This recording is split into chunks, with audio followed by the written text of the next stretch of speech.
que puede o no valer su contrato y a las cosas en que ellos se han obligado.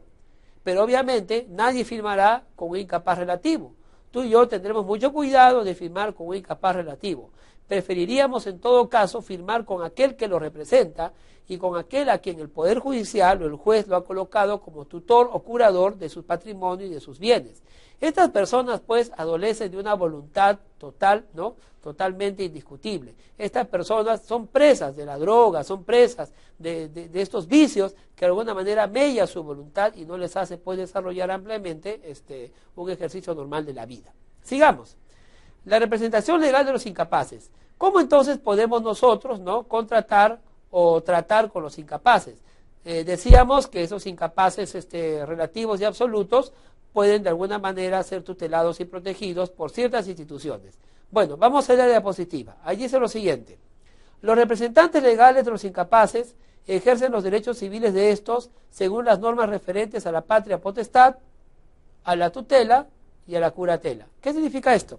Ocurre que el juez puede pues colocar a personas que representen los derechos de estas personas incapaces, sean incapaces absolutas, sean incapaces relativas. El juez colocará a alguien que pueda estar con estas personas administrando sus bienes y contratando, pero le pondrán ciertas condiciones. Por eso dice que siempre dentro de las normas vigentes. Por ejemplo, uno que ejerza la tutela o la curatela de un incapaz no podrá firmar contratos que lo beneficien a él. Tampoco podrá firmar que beneficien a personas allegadas a él. Todos los contratos que firme, y más aún si son de disposición, necesitarán autorización del juez y además tendrán que ser en beneficio del curado, en beneficio del tutelado o de aquel en quien ejerzo la patria potestad, es decir, a mi hijo. La patria potestad es un derecho que alcanzan todos los padres, ¿no?, que han reconocido a sus hijos y que se han mantenido con él, que lo han criado, que lo cuidan, que deciden su destino. Puede ser también que uno que ejerce la patria potestad no tenga la tenencia, porque son dos temas diferentes. Pero si la tenencia lo tendría, por ejemplo, la madre de mi hijo, eso no me priva a mí de la patria potestad, porque yo no la perdería, en tanto cumpla con mis deberes de alimentos, mis deberes morales, mis deberes parentales de estar con él y de proyectar su vida y perfilarla hacia una vida de bien. La patria potestad que yo ejerce sobre mi hijo, en las herencias y patrimonios que él pueda tener, jamás, ¿no?, podría perjudicarlo. Por el contrario, si yo hago actos, sea para él, para un curado o para un tutelado, tiene que ser necesariamente en beneficio de ellos. Esto es necesario y la ley lo señala así porque es una ley que tutela a la persona humana, no lo olvides nunca, estamos hablando de la persona humana y obviamente en este caso de personas especiales que no pueden ejercer su voluntad ni que tampoco tienen discernimiento o que no tienen su plena voluntad absoluta de ejercicio. Vamos a la siguiente diapositiva.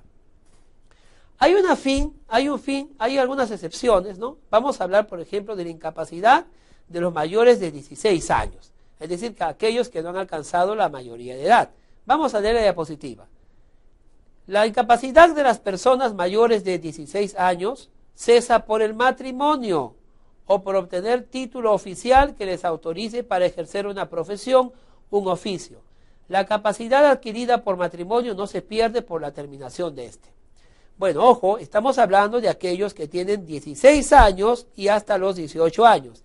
Esos 2 años, 16 a 17 y 17 a 18, son muy importantes para la vida de esta excepción. Si, por ejemplo, algún joven o señorita, algún puber, ¿no?, señorita o mujer, que pueda obtener un título que lo amerite para ejercer una profesión o un oficio, por su gran capacidad intelectual, por su gran dote de madurez, no, hay excepciones, por supuesto, no se le puede limitar por esta cuestión de la edad a una capacidad de ejercicio relativa.